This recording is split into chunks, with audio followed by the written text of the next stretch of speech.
ایک دفعہ کا ذکر ہے کہ ایک بادشاہ تھا جو اپنی شان و شوکت میں اتنا مغرور تھا کہ اس نے حکم دیا کہ شہر کے دروازے پر ایک عظیم الشان محراب تعمیر کی جائے تاکہ جب وہ اس کے نیچے سے گزرے تو لوگ اس کی عظمت سے متاثر ہو جائیں۔ اپنے خوابوں میں وہ عوام کی گونجتی ہوئی پرجوش تالیاں سن سکتا تھا۔ کسی خرچ کی پرواہ نہ کی گئی اور تھوڑے ہی عرصے میں ایک ایسی شاندار محراب تیار ہو گئی جس کا تصور بھی شاید کوئی نہ کر سکتا۔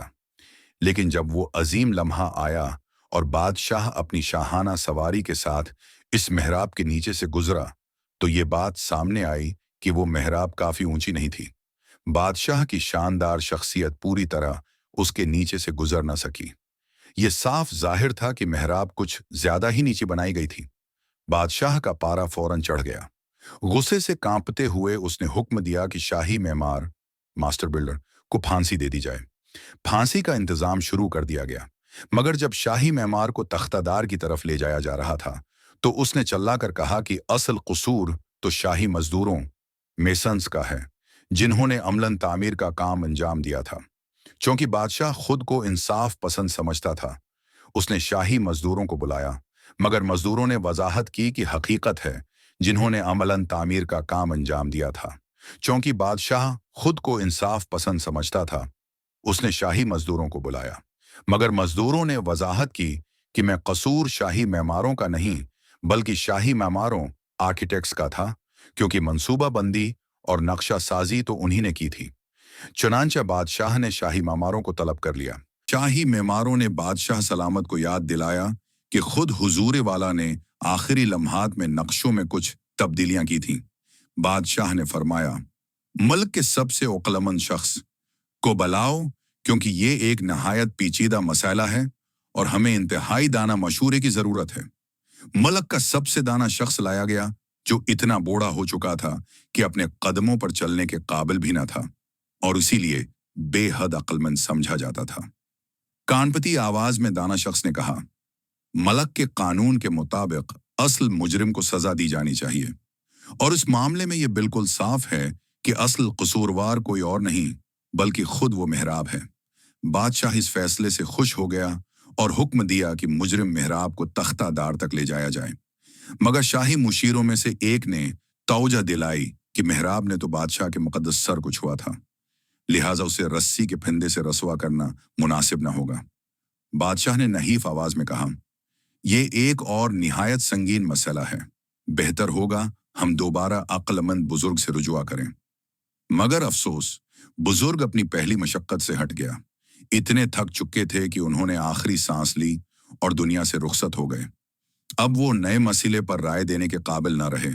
جلدی سے مداخلت کرتے ہوئے ملک کے ججوں نے ہمارے ساتھ مل کر کام کیا، فیصلہ دیا کہ محراب کے نچلے حصے کو، جس نے بادشاہ کے سر کو نہیں چھوا تھا، بطور سزا تختہ دار پر لٹکایا جا سکتا ہے۔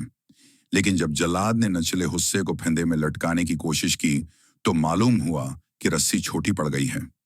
بادشاہ نے شاہی رسی سازوں کو بلایا، مگر رسی سازوں نے وضاحت کی کہ قصور رسی کا نہیں بلکہ تختہ دار سکافولڈ کا ہے، جو ضرورت سے زیادہ اونچا بنایا گیا تھا۔ انہوں نے مشورہ دیا کہ اس کی غلطی شاہی بڑیوں کارپینٹرز کی ہے۔ یہ سن کر بادشاہ چیخ پڑا، ہم یہ ہے سلسلہ دوبارہ شروع نہیں کریں گے۔ شاہی مشیروں نے کہا، عوام بے چین ہو رہی ہے، ہمیں فوراً کسی کو تختہ دار پر چڑھانا ہوگا۔ چنانچہ نہایت تیزی سے ملک کے تمام باشندوں کو ناپا گیا، لیکن حیرت انگیز طور پر پورے ملک میں صرف ایک ہی آدمی ایسا نکلا جس کا قد تختہ دار کے لیے بالکل موزوں تھا، اور وہ شخص کوئی اور نہیں بلکہ بادشاہ خود تھا۔ عوام کے جوش و خروش کے آگے بادشاہ کے پاس کوئی چارہ نہ رہا اور اسے ان کی خواہش پوری کرنی پڑی۔ جب بادشاہ کو پھانسی دے دی گئی تو وزیر اعظم نے اطمینان کا سانس لیتے ہوئے کہا، خدا کا شکر ہے کہ ہم نے بروقت کسی کو تلاش کر لیا، ورنہ ہجوم بغاوت کر بیٹھتا اور تاج و تخت خطرے میں پڑ جاتا۔ پھر وزیر اعظم نے کہا، ان پرآشوب حالات میں بہتر یہی ہے کہ جلد از جلد کسی نئے بادشاہ کا تقرر کر دیا جائے۔ چنانچہ روایت کے مطابق یہ حکم دیا گیا کہ جو شخص سب سے پہلے شہر کے دروازے سے گزرے گا، اسی کے ذمے ہوگا کہ نئے بادشاہ کا انتخاب کرے۔ اتفاق سے جو پہلا شخص دروازے سے گزرا وہ علاقے کا مشہور بیوقوف تھا۔ وہ اس کہانی میں آنے والے عقلمند شہریوں کی طرح نہیں تھا، بلکہ ایسا شخص تھا جسے کبھی عقلمندی سے نہیں پہچانا گیا۔ جب اس سے پوچھا گیا کہ نیا بادشاہ کون ہو تو اس نے فوراً کہا تربوز۔ اس نے تربوز اس لیے نہیں کہا کہ وہ سمجھتا تھا کہ تربوز ایک اچھا بادشاہ ثابت ہوگا، بلکہ اس لیے کہا کہ اسے تربوز بے حد پسند تھے اور وہ عادتاً ہر سوال کے جواب میں تربوز کہا کرتا تھا۔ یوں تمام تر رسمی شان و شوکت کے ساتھ ایک تربوز کو ملک کا بادشاہ بنا دیا گیا۔ اب یہ بات برسوں پرانی ہو چکی ہے۔ آج بھی جب کوئی پوچھتا ہے کہ ملک کا بادشاہ ایک تربوز کیوں ہے تو لوگ بس مسکرا کر کہتے ہیں حضور والا کی خواہش ہے کہ وہ تربوز رہیں، اور بادشاہ کی خواہش پر سوال اٹھانا رعایا کا کام نہیں۔ اگر کبھی حضور والا کچھ اور بننے کی خواہش کریں گے تو خود اطلاع دے دیں گے۔